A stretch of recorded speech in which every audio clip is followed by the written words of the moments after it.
प्रदेश की बात है, प्रदेश में ऋण लेने की बात है, तो मैं आप सबकी जानकारी के लिए कहना चाहता हूं, हिमाचल प्रदेश में अगर ऋण लेने की शुरुआत अगर किसी सरकार ने की है तो कांग्रेस पार्टी की सरकार ने। जब राजा वीरभद्र सिंह जी प्रदेश के मुख्यमंत्री थे तो पहली बार ऋण उस वक्त लिया गया। और जहां तक बात आती है इस प्रदेश को कर्जे में डिबोने की, तो आप पुराने सारे आंकड़ों को निकाल करके देख सकते हो कि किसकी सरकार ने कितना ऋण लिया, कितना लोन लिया, लोन के साथ कितना पैसा उस लोन के साथ साथ वापिस भी किया है। इन सारी चीजों को आप विस्तृत देख सकते हो, ये भी मैं आप सबसे कहना चाहता हूं। मेरी जानकारी के अनुसार प्रोफेसर प्रेम कुमार धूमल जी की 2007 से 12 तक की सरकार बनी, आप सबके ध्यान में है, और सरकार ने केवल 7,466 करोड़ रुपया लोन इस प्रदेश के विकास को करने के लिए लिया है। और अगर आप 2007 से 12 तक की सरकार को देखेंगे, चाहे आम जनमानस की बात हो, चाहे कर्मचारियों की बात हो, उसमें आमजन को भी पूरी तरह से खुश करने का काम किया था। आमजन की बेहतरी के लिए काम किया गया था उस सरकार के माध्यम से। और मुझे ध्यान में है, क्योंकि मैं उस वक्त राजनीति में नहीं था, लेकिन ये जो कर्मचारियों का एक 7-9-14 का जो था एक इशू, शायद उस वक्त की सरकार ने उसको करने का काम किया था, जो मेरे ध्यान में है।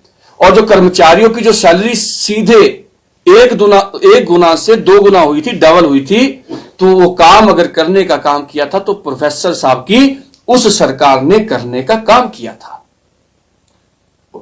उसके बाद चुनाव हुआ 2012 में, किन्हीं कारणों से हमारी सरकार नहीं बन पाई। 2012 से 17 तक कांग्रेस पार्टी की सरकार राजा वीरभद्र सिंह जी के नेतृत्व में प्रदेश में चली, और उस सरकार ने भी, जो मेरे ध्यान में है, 22,947 करोड़ रुपए का ऋण प्रदेश के विकास कार्य के लिए उस सरकार के माध्यम से लिया गया।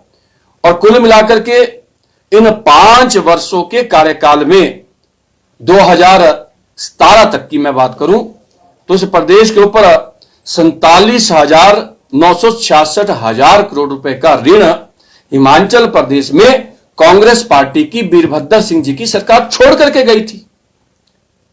17 में चुनाव हुआ, भारतीय जनता पार्टी की सरकार प्रदेश में बनी, आर्य जयराम ठाकुर जी प्रदेश के मुख्यमंत्री बने।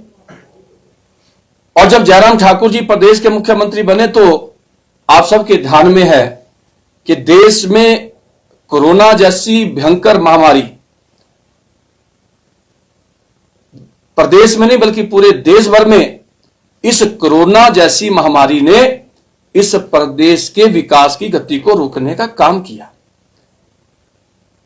फर्स्ट फेज में आई, एक बार इससे हमें लगा कि राहत पा ली गई, लेकिन दूसरी साल फिर से कोरोना आया।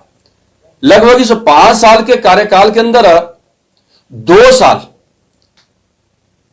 जयराम ठाकुर जी की सरकार में 2 बार कोरोना हुआ। 2 साल हमारे इस कोरोना ने खराब किए। लेकिन सबसे बड़ी बात है कि 2 साल इस देश के अंदर, इस प्रदेश के अंदर कोरोना का प्रकोप रहता है, और उसके बावजूद भी इस प्रदेश में विकास के काम ना रुके।